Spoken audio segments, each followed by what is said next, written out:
दोगे एक सरकार बन जाएगी,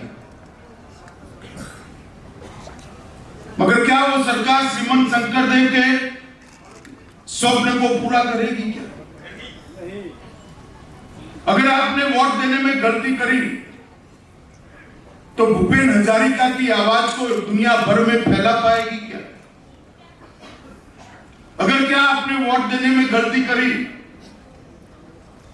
तो लचित बड़फुकन की संस्कृति को वो आगे बढ़ा पाएगी क्या? यह शाम कोई भूमि का टुकड़ा नहीं, सदियों से चला आया सांस्कृतिक धारा प्रवाह, ये कोई जियोपॉलिटिकल राज्य नहीं है।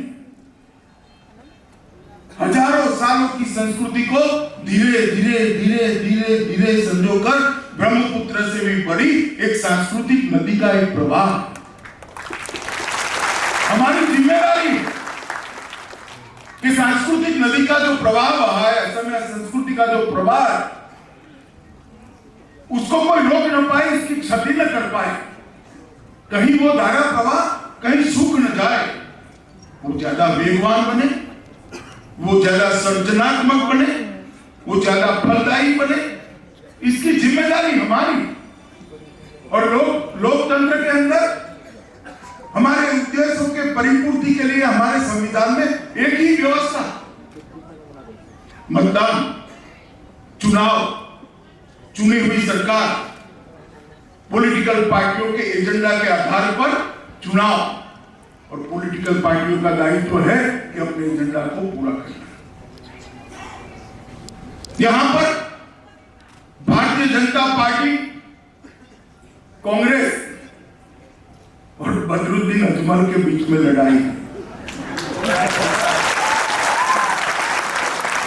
मेरी एक गलती को आपने पकड़ा नहीं, ये कोई ट्रायंगल नहीं है, कांग्रेस की गोदी में ही बदरुद्दीन अजमल बैठे हैं।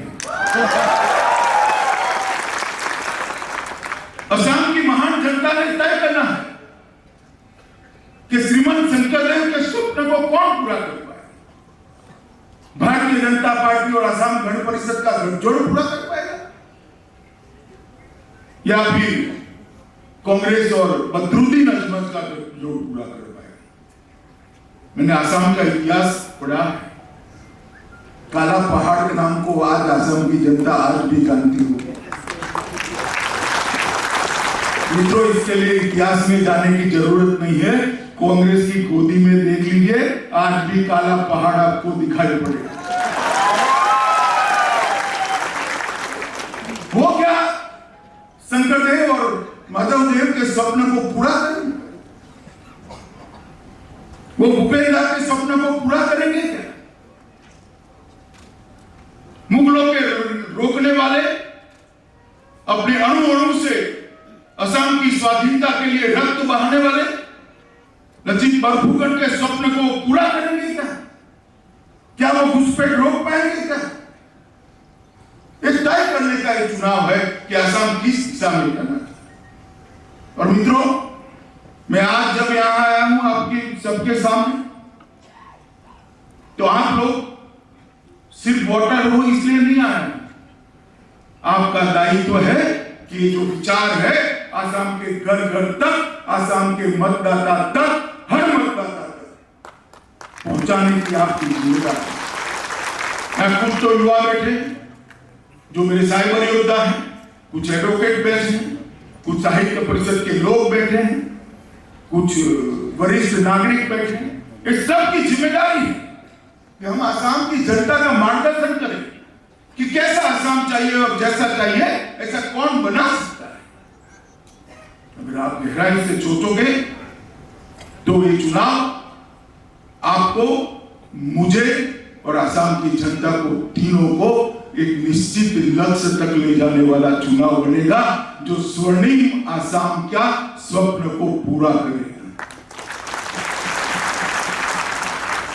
और इसके लिए भारतीय जनता पार्टी ने असम गण परिषद और हमारे बोडो साथियों के साथ एक समझौता कर चुनाव लड़ने का फैसला किया है। हमारे चुनाव लड़ने के 5 स्तंभ हैं: सुरक्षा और सम्मान, संस्कृति और सभ्यता, संस्कृति और जुड़ाव को मैं बाद में, समृद्धि और जुड़ाव इसको बाद में एक्सप्लेन करता हूं, शांति और संवाद, स्वनिर्भरता, आत्मनिर्भरता, ये 5 स्तंभ पर हम भविष्य के आसाम को आगे ले जाना चाहते हैं। और इसके लिए हमें आसाम के घर घर तक, आसाम के गांव गांव तक, आसाम के युवा के मोबाइल के अंदर और उसके दिल के अंदर अपनी जगह बनानी पड़ेगी, और मोबाइल के जरिए ही आप उसके दिल के अंदर जगह बना पाओगे। अभी मैं भूपेन हजारिका ब्रिज के फोटो के साथ सेल्फी लेकर आया हूं। ये प्रतीक आसाम जिसकी लाल डाल देता है। कई लोग इसकी व्याख्या करते हैं, सबसे बड़ा ब्रिज, इंफ्रास्ट्रक्चर। मैं व्याख्या करता हूं, आसाम के अंदर ऊपरी आसाम और लोअर आसाम को जोड़ने वाला ये ब्रिज है। ये आसाम के अरमानों का ब्रिज है, आसाम के लोगों की आशाओं का, क्योंकि सालों तक यही काम किया, अलगाववाद, अलग अलग प्रकार से। और मित्रों, हमारा काम है, प्रधानमंत्री जी का संदेश है, सबका साथ, सबका विश्वास, विकास और सबका विश्वास। वही हमारा संदेश, और वही आसाम को आगे ले जा सकता है, वही आसाम को विकास के रास्ते पर प्रशस्त कर सकता है, वही आसाम के हमारे गौरववान इतिहास को फिर से ला सकता है। और इसीलिए हम सबने काम करना है। और इस पूरा सभागार में और 6 जगहों से जहां हजारों युवा मेरे साथ जुड़े हैं, अगर आपके मन में है कि फिर से एक बार भारतीय जनता पार्टी की सरकार बनानी है, इसलिए 1 महीना काम करना है, तो मेहरबानी कर इतने ओछे आशय के साथ काम मत करना। हमारा उद्देश्य केवल ये नहीं हो सकता, हमारा उद्देश्य ही ये नहीं हो सकता, हमारा उद्देश्य आसाम की संस्कृति को बचाना हो सकता है। हमारा उद्देश्य आसाम के युवा को आसाम के बाहर रोजगारी के लिए न जाना पड़े, ऐसे आसाम को बनाना। हमारा उद्देश्य समृद्ध आसाम की रचना का हो। हमारा उद्देश्य आसाम की अनेक प्रकार की स्थानीय जनजातियों को और अनेक प्रकार के रहने वाले बासिंदों को जोड़ने वाली एक संस्कृति का निर्माण हमारा उद्देश्य हो सकता है। और ये उद्देश्य पूर्ति करने का साधन ये आसाम की भारतीय जनता पार्टी की सरकार हो सकती है। इसलिए जब काम करने निकलो, तब आप ये सोच कर निकलना कि आसाम के अंदर एक राष्ट्रवादी सरकार, आसाम के अंदर भारतीय जनता पार्टी की सरकार, न केवल आसाम, पूरे उत्तर पूर्व को, पूरे नॉर्थ ईस्ट को देश के साथ जोड़ने का एक बहुत बड़ा राजमार्ग, पूरे उत्तर। क्योंकि मैं तो यहां सब चुनाव लड़ाया हूं, मुझे याद है आसाम के अंदर आपने सरकार बना दी, आज 8 सरकारें नॉर्थ ईस्ट में नेडा की है, 8 सरकारें मोदी जी के नेतृत्व में चल, और बहुत लंबे समय के बाद। और उत्तर पूर्व देश के करीब 8.5% भूभाग, यहां पर इतना बड़ा भूभाग, देश की सीमाएं लगी हुई, देश की सुरक्षा इसके साथ जुड़ी हुई, और देश के व्यापार का केंद्र भी आसाम बन सकता है। इसलिए आसाम का चुनाव ये कोई महज सरकारों को कंटिन्यू करने का चुनाव नहीं है, किसी को मुख्यमंत्री करने का चुनाव नहीं है, किसी को विधायक, किसी को मंत्री बनाने का चुनाव नहीं है।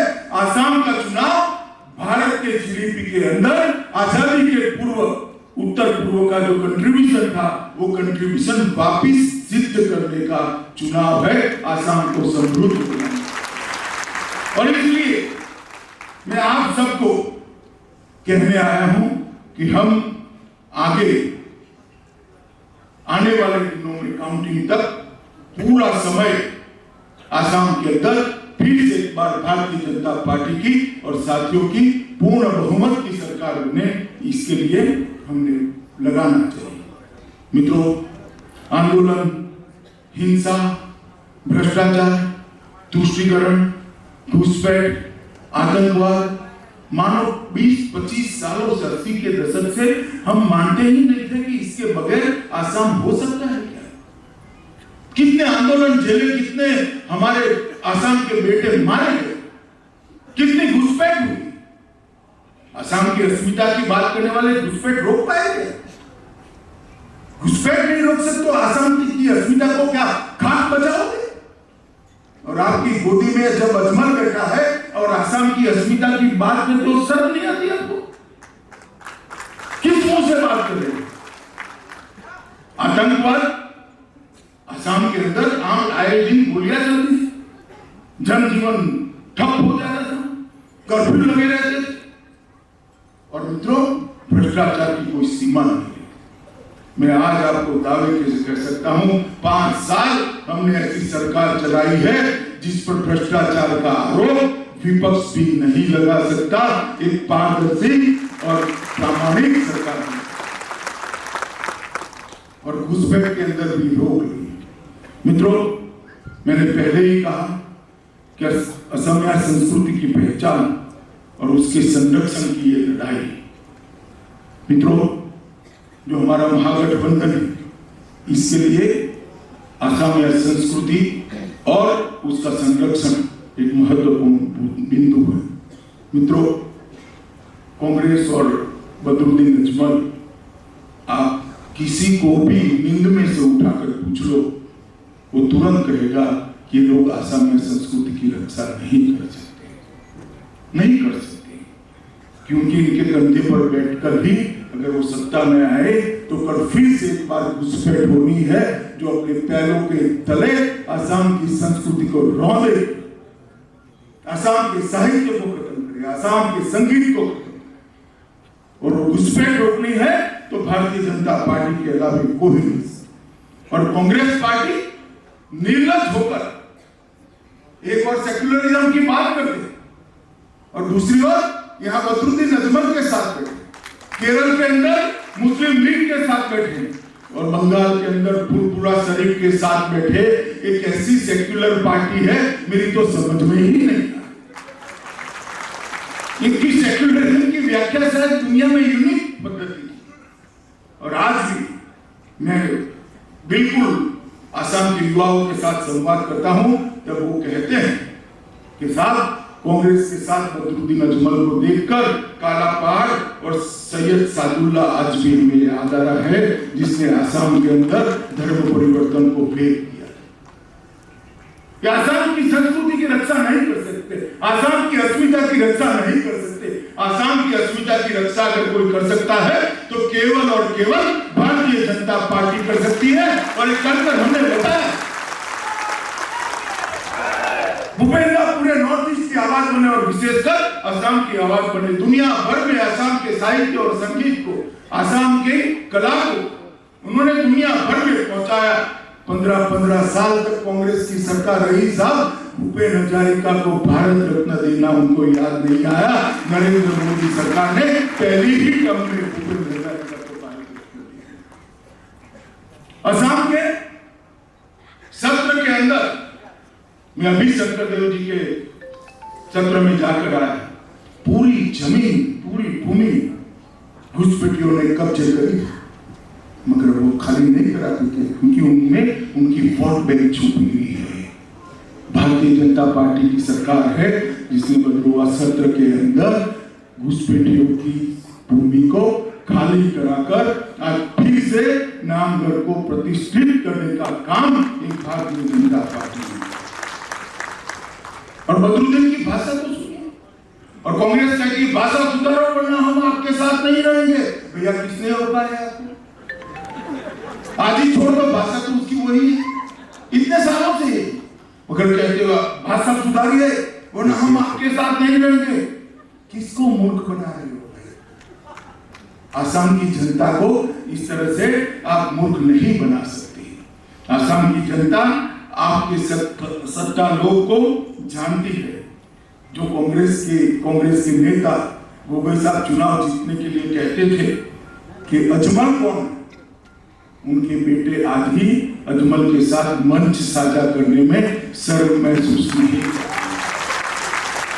क्योंकि सत्ता प्राप्त करनी, सत्ता का जरिया क्या, ये सत्ता का जरिया हो सकता है क्या मित्रों? और जिस प्रकार से यहां पर जनसंख्या में बदलाव हो रहा है वो रोकना है, तो यहां पर एक बार भारतीय जनता पार्टी की सरकार को फिर से लाना पड़ेगा। मित्रों, आंदोलन मुक्त आसाम यह हमारा महत्वपूर्ण मुद्दा है। संस्कृति की संरक्षण के साथ, संस्कृति के जुड़ाव के साथ आंदोलन मुक्त भारत आसाम भी हमारा बहुत महत्वपूर्ण मुद्दा है। कितने साल आंदोलन किया, अलग अलग मुद्दों पे हमें भटका दिया गया, ये नहीं है, वो नहीं है, इसके लिए उसके लिए। क्या हुआ? आसाम के युवा मारे गए, आसाम का विकास ठप हो गया, आसाम का डेवलपमेंट खत्म हो गया। और आज जो कांग्रेस पार्टी, जो आसाम के युवाओं पर गोली चलाने वाली पार्टी थी, वो ही आसाम की अस्मिता की बात करती है। मुझे तो आश्चर्य लगता है कि अपने पास्ट को भी ये लोग नहीं देखते हैं। इतिहास तो न पढ़े। 20 साल पहले आसाम के युवाओं पर मुझे युवा बताए किसने गोली चलाई थी भाई, जरा बताइए किसने गोली, किस पार्टी की सरकार थी जब आसाम आंदोलन के युवाओं पर गोली चली? कांग्रेस। जोर से बोलिए, कौन थे वो? कांग्रेस। कौन थे वो? कांग्रेस। जिन्होंने आंदोलन भड़काया, जिन्होंने आंदोलन के करने वालों पर गोली चलाई, वो आज आसाम के विकास की बात करें, आसाम की अस्मिता की बात करें। अरे अपने गिरेबान में जाकर देखिए, आप नहीं कर सकते हैं। 5 साल के अंदर भारतीय जनता पार्टी ने आसाम को आंदोलन मुक्त करने का काम किया है, विकास के रास्ते पर। सैकड़ों युवाओं की निर्मम हत्या करने वाली कांग्रेस और जो आंदोलन करने वाले थे, आज वो वोट कटवा बनकर कांग्रेस के साथ खड़े हैं, भाजपा के खिलाफ खड़े। मुझे बताइए भैया, जो आंदोलन करते थे वो कांग्रेस को हरा सकते हैं क्या? जरा मुझे जोर से बोलिए, हरा सकते हैं क्या? हरा सकते हैं? हरा सकते हैं? तो भाजपा को हराने का मतलब है कांग्रेस को जिताना। वो उनको मालूम नहीं है क्या? जिन्होंने आसाम के युवाओं पर गोली चलाई, उसके लिए आप भाजपा को हराने निकले। मैं इनके लिए भी अपील करने आया हूं कि एक बार आप सोचिए कि आप क्या कर रहे हैं। इतने सारे युवा मारे गए, आपको एक बार अंतर्मुखी होकर सोचना चाहिए मित्रों। और भाजपा के अभी जिस प्रकार से 5 साल हमारी सरकार चली है, मुझे कहते हुए गर्व है कि भारतीय जनता पार्टी के टिकट पर आसाम साहित्य सभा के पूर्व अध्यक्ष चुनाव लड़कर पूरे आसाम को एक संदेश दिया है कि अब साहित्य, संस्कृति और संगीत तीनों का रक्षण अगर कोई कर सकता है तो भारतीय जनता पार्टी कर सकती है। तो हमारा दूसरा मुद्दा है आंदोलन मुक्त आसाम। मित्रों, भारतीय जनता पार्टी ने एक विजन दिया जिसके अंदर हमने आसाम के अंदर इंफ्रास्ट्रक्चर का जाला बुनने का काम किया। मैं पीछे आता हूं, 70 साल में कांग्रेस ने एक ब्रिज बनाया था ब्रह्मपुत्र पर, एक ही ब्रिज बनाया। वो चाहते ही नहीं थे तो आसाम एक हो। मोदी जी ने 6 साल के अंदर 6 ब्रिज बनाने का काम किया है और इंफ्रास्ट्रक्चर 20,000 किलोमीटर से ज्यादा, 20,000 किलोमीटर से ज्यादा हमने रोड रास्ते बनाए, बिजली घर घर पहुंचाने का काम किया, ढेर सारे अस्पताल बनाए, 6 मेडिकल कॉलेज बनाए। मगर इंफ्रास्ट्रक्चर का काम एक 5 साल में ही कर रहा है। मैं कांग्रेस के सारे नेताओं को चुनौती देना चाहता हूं, गुवाहाटी के किसी भी चौराहे पर आ जाइए, आप सारे इकट्ठा होकर आ जाइए। 60 साल में आपने क्या करा, 6 साल में हमने क्या करा, इसका हिसाब किताब हमारा युवा मोर्चा का प्रमुख आगे। हमने एक नींव डाली, मजबूत इंफ्रास्ट्रक्चर की नींव, विकसित आसाम की नींव, और वो नींव पर अब एक बड़ी इमारत बनानी, बड़ा महल बनाना, एक समृद्ध आसाम। इंफ्रास्ट्रक्चर तो हमने बढ़ाया नहीं, परंतु वो तो नींव, आगे वो नींव पर एक समृद्ध आसाम का बड़ा महल बनाने की जरूरत है, और वो बनाना है तो आसाम को बाढ़ से मुक्त कराना। 38% आसाम का हिस्सा बाढ़ग्रस्त, 38%।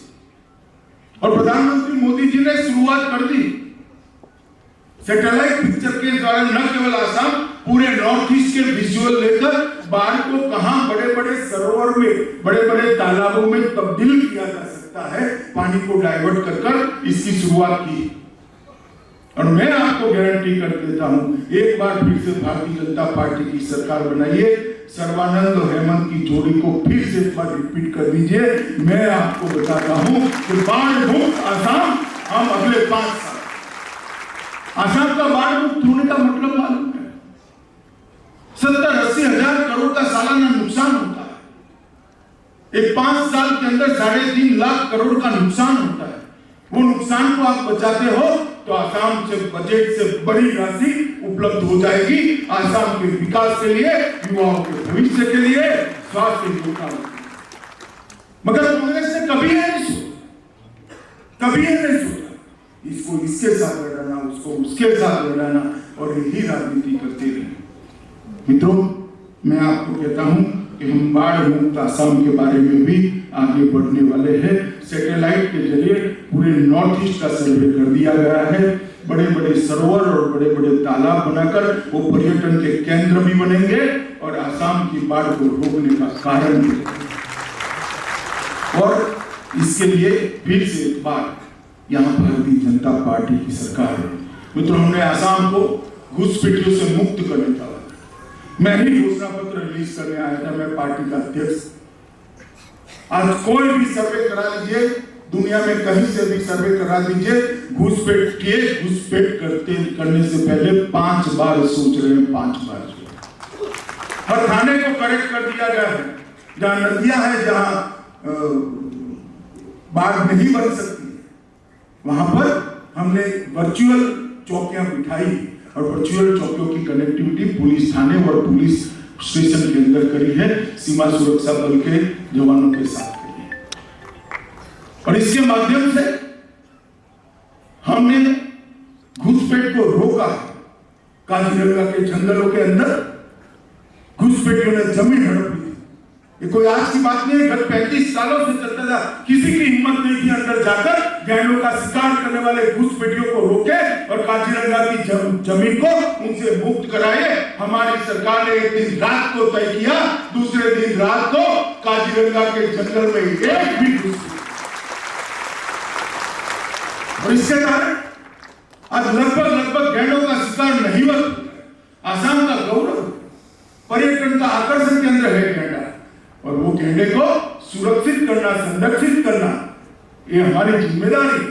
मगर क्योंकि हमारी वोट बैंक चली जा रही है, घुसपैठी हमें वोट देते हैं, इसलिए वो उनसे जमीन खाली नहीं करा। मित्रों, मैंने जैसे ही कहा, सत्र की भूमि भी घुसपैठी कब्जा कर बैठे थे। मैं अभी जिस जमीन कब्जा कर बैठे थे और आसाम सरकार ने जो जमीन को खाली कराया, उसी जमीन पर, इसी भूमि पर मेरा हेलीकॉप्टर उतारकर श्रीमंत शंकर देव को श्रद्धांजलि नामगढ़ के अंदर देकर आया।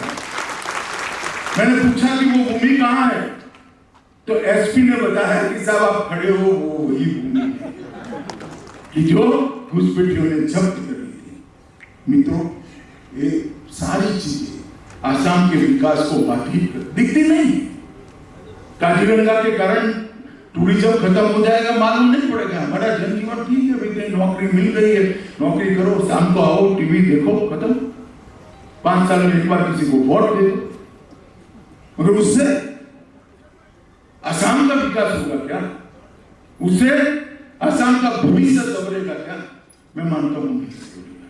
मित्रों, जागरूकता से प्रचार करना चाहिए, जागरूकता से वोट करना चाहिए। 5 साल में एक मौका देते हैं।